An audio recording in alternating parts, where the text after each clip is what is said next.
everyone. I have a quote today from George Washington. Be courteous to all, but intimate with a few, and let those few be well tried before you give them your confidence. Let me repeat that. Be courteous to all, but intimate with a few, and let those few be well tried before you give them your confidence. Why is that? Why do we need to make that few be tested and tried before we bring them into our confidence? Well, I don't know if you've heard about it, but there are people, they're called dream killers, okay? They're going to kill your dream. They're going to squash it right before he gets out of the gate. You're just so excited you want to share it with everybody. Oh! And they just go, not so much.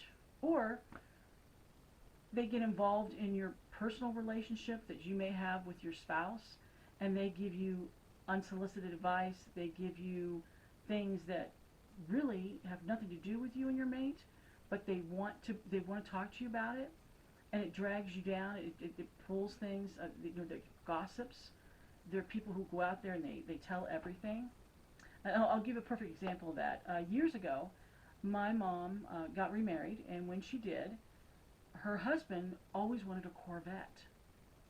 And she said, "You've worked hard all your life. You should go get a Corvette. If that's what you want, go get it." Well, you're going to just keep it. Mom goes, "I don't want it." She says, "I don't care." She says, "But if it makes you happy, go buy the car of your dreams.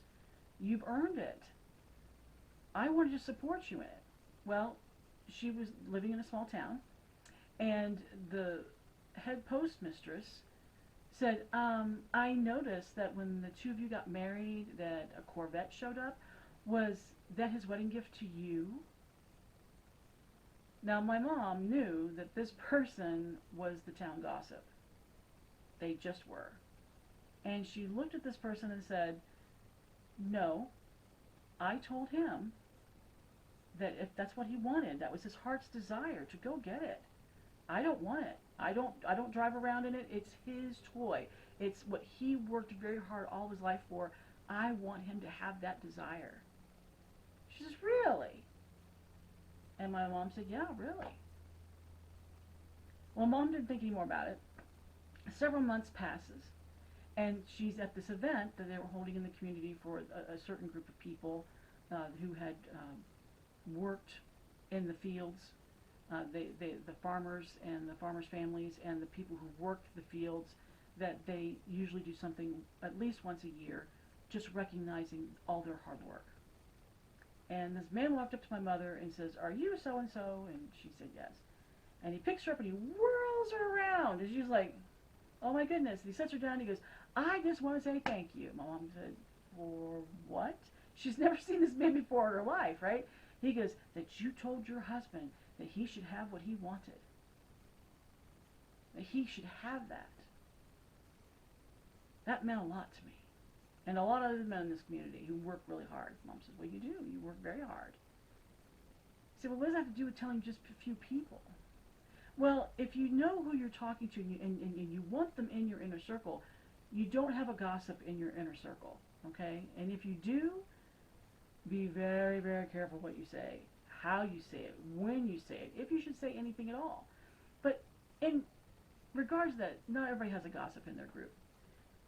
There are some very well-meaning family members and some very well-meaning friends. But they will find a way to take what you had, this precious dream, this precious opportunity, this thing that's so important to you, and they'll either blow it up or implode it or do something to it. So he's saying, be careful who you tell these things to. Some people, they mean very, very well. They just do. And we've all blown it here and there. We all have. But if we really want somebody to be on our side, and we really want somebody, we need to test and try them. You know, I heard several years ago, this is when Prince William, who is now the Prince of Wales, when he was still in school, that he would make up stories. He would just tell people things to see what would get back to him. And he knew who he told that to, so that if that person blabbed it, blah, blah, blah, blah, he knew he wouldn't be able to trust that person. And it was rare that he found someone who, A, didn't care that he was a prince, B, didn't blab his stuff around school. they were the few that he could trust. And we need to be that careful because we don't know who is in that corner. And if we don't realize that the people we have in our corner are out to get us because they're jealous, they're never happy, misery loves company, that kind of person, we don't need them in our lives. So I want to encourage you today, if you're looking for a fresh start, let's go, this is it, fresh start. I'm taking these people out of my life, poof, I'm bringing new people in.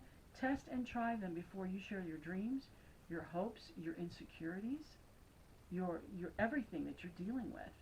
Don't share it with just everyone because there's some people who do not know that loose lips sink ships. And that is from World War II, people. Just remember that, all right? Loose lips sink ships.